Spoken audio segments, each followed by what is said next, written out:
just stopped at the depot. I went with 1 inch wide by 3/16, not 1/8 inch. I went another 16 thicker.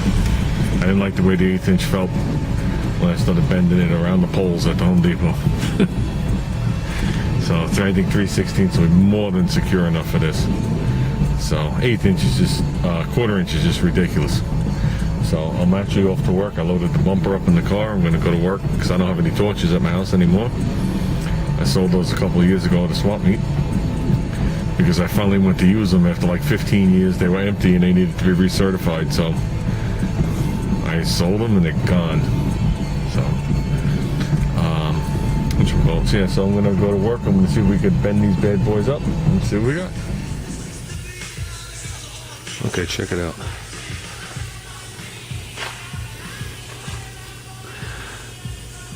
This is what I've come up with so far.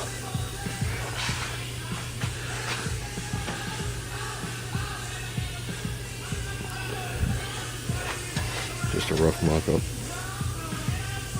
So, not exactly how sure how I want that bend, but if I can leave it like that, that'd be awesome. The chute coming up, so it's gonna be more than strong enough. So I don't know if I'm tweaking a little left and right. I forgot my square, but my eye is looking good. So I'm gonna do the next one. I'll film it.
Each other are identical. Let's see how close we can get this curve right now from over here. I have no way to film it from this angle. I'm gonna try though. What isn't I come up with? I just have to untweak them just a little.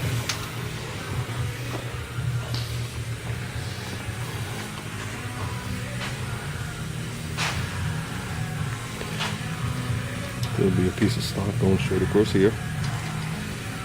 Tying these two together. That's what the hinge will hook to. And the way the hinge goes, under the bumper. See? So when this thing folds, it'll tuck under the bumper, and there's nothing under the car, so that'll be fine. Okay, let's lay a plate there.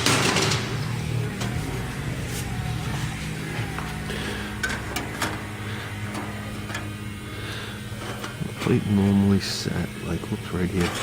I'll bring the plate down just to the bottom of those edges. Yeah, I'll bring the plate back up, I'll shorten those. Whatever's required. Oops. Okay. I match the curve with the compass. Parachute's 9x9. So, 9 inches over curves. So you're gonna have to have a little reveal up here anyway, so I'll probably bring it up maybe 1.5 inches. So that'll bring it right above the height of the bottom of the bumper.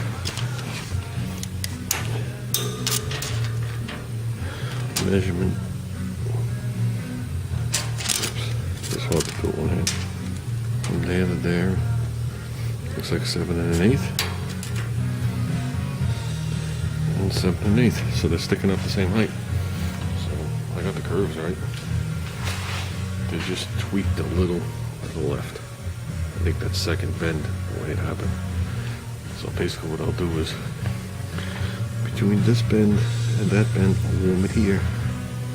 Just we could pull it. You never know. I don't even know if they're running parallel. 6 3/4 up here. 6 3/4. They're running parallel. They're just not square. Okay, I wasn't going home without finishing bottom. Shorten these up to a smidgen below the hinge. And if you could see, before they used to look like this, flat, round, round. Now it's round, square, square, round. So when I put the bar across, you don't have a half round there. So it's going to be half round, half round. So I'm going to put one bar across here, and one bar up, oops, higher up.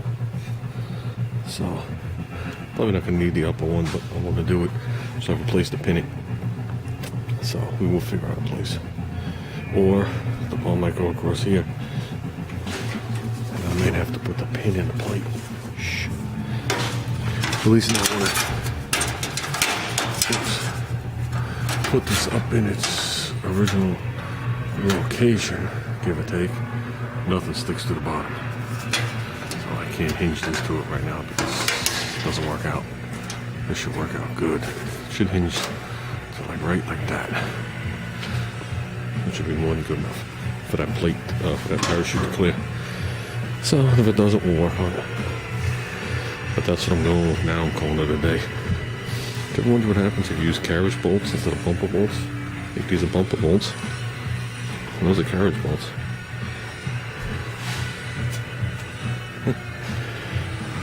That's it, guys. I'm cleaning up. Going good. Well, we're off. About 3:30. I think we did pretty well. It took longer to drive here and drive home than it did to do the job, I think. But, yeah, it's nice. I have a little more room at work to do this, and, you know, whatever. You can make a mess. It doesn't matter. And I definitely have some more tools. Even though I forgot to bring some tools I needed to fabricate some stuff, we did okay. I had just enough metal to make the two uprights. When it was all said and done, I think maybe we had like 2 inches left over. I don't even know if it was that much. So I have to definitely buy more stock to do the 2 cross braces. The lower cross brace, it's probably going to be doubled up. It'll be flush to where you see it, you know, to where the plate mounts, but on the back side of it, it might be doubled up, and that'll correct all the geometry problems with the hinge. It's the hinge being set back just a hair. But with that, I was going to weld the stuff here today, but obviously I didn't bring enough metal, nor did I bring my mask. So I would have did it with the MIG and showed you guys the MIG. But then again, if you've seen Rick fix, you've pretty much seen the MIG. I think his is a Millimatic 185. There's a Millimatic 210. I think it is. And looking at the two of them, I don't know the difference. They look identical. So I don't know if one's new or one's slightly different. Who knows? But it definitely works well. So with that, I'm going to head home. And I'll probably pick up on this tomorrow and finish it off while little guy's in school, and I'll have it all mocked up and working on that crappy bumper. And then if I get it all right, I'll just take it off. I should be able to just mark 4 holes, put it on, and then figure out the pins. So I'm going to figure out the pins on the junky bumper first. You know, whatever setup I'm going to go with.